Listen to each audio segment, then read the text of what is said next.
બનાસકાંઠામાં પ્રાથમિક શિક્ષક શરાફી મંડળીનો વિવાદ હવે ઉગ્ર સ્વરૂપ ધારણ કરી રહ્યો છે। મંડળીના ચેરમેન સામે વર્ષોથી ચાલી રહેલા ગેરરીતિના આક્ષેપોને લઈને હવે શિક્ષકો ખુલીને મેદાને આવ્યા છે। અંદાજે 700 જેટલા શિક્ષકો એકજૂટ થઈ રેલી યોજી જિલ્લા રજિસ્ટ્રાર કચેરી સામે ધરણા પ્રદર્શન કર્યા। નોંધનીય છે કે 10 વર્ષ બાદ યોજાયેલી સાધારણ સભામાં પણ એજન્ડા મુજબ હિસાબી અહેવાલ રજૂ ન થતાં શિક્ષકોમાં વધુ રોષ જોવા મળી રહ્યો છે। શિક્ષકોની માંગ છે કે જિલ્લા રજિસ્ટ્રારની હાજરીમાં પારદર્શક રીતે સાધારણ સભા યોજાય અને મંડળીના તમામ હિસાબો જાહેર કરવામાં આવે। શિક્ષકોએ ચીમકી ઉચ્ચારી છે કે જો સમયસર કાર્યવાહી નહીં થાય તો 16 જેટલા મુદ્દાઓને લઈને સંઘર્ષ સમિતિ દ્વારા અમરણાંત ઉપવાસ આંદોલન શરૂ કરવામાં આવશે।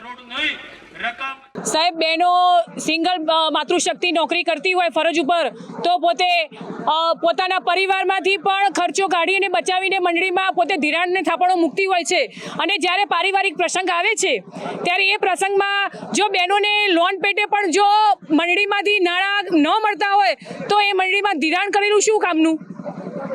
બીજું કે બહેનોને લોન માટે એવું કહેવામાં આવે કે તમે તમારા તાલુકાના ડિરેક્ટર સાથે વાત કરાવો, તો તાલુકાના કોઈ બી સભાસદને કે જિલ્લા મંડળીના કોઈ સભાસદને જાણ જ નથી કે અમારા ડિરેક્ટરો કોણ છે, તો કયા ડિરેક્ટરની બેન ઓળખાણ આપે અને બહેનોને રોતા રોતા મંડળીના પગથિયાં ઉતારવું પડે છે અને બેનનું કામ થતું નથી। એ કાર્યક્રમમાં અમારી માગણી એ જ હતી કે અગાઉ સાધારણ સભા ભરેલી હતી, એમાં 5 જ મિનિટમાં કશું એજન્ડા વંચાણે લીધા વિના એ લોકો ત્યાંથી નાહી ગયા હતા અને એના પછી અમારી માગણી જે હતી 16 મુદ્દાનો એનો કશું એક પણ જવાબ મળ્યો નથી। એના માટે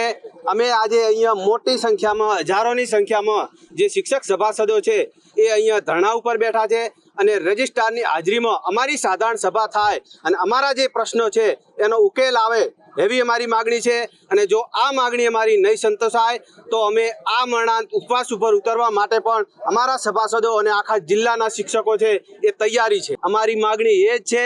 કે અમારે મંડળી બચાવવાની છે, અમારી મંડળી ગીરવે મૂકેલી છે અને આ હિત છે એ સભાસદોનું હિત સચવાય અને અધિકારીની હાજરીમાં જે સાધારણ સભા થાય અને અમારા પ્રશ્નોનો ઉકેલ આવે એ જ અમારી માગણી છે। સાહેબ, આ મંડળની અંદર જે સાધારણ સભા ભરવાની થતી હોય છે એ 10 વર્ષ સુધી સાધારણ સભા ભરાતી નથી। જ્યારે શિક્ષકો પોતાનો અવાજ ઉપાડે છે, સાધારણ સભા ભરવા માટેનું આહવાન કરે છે,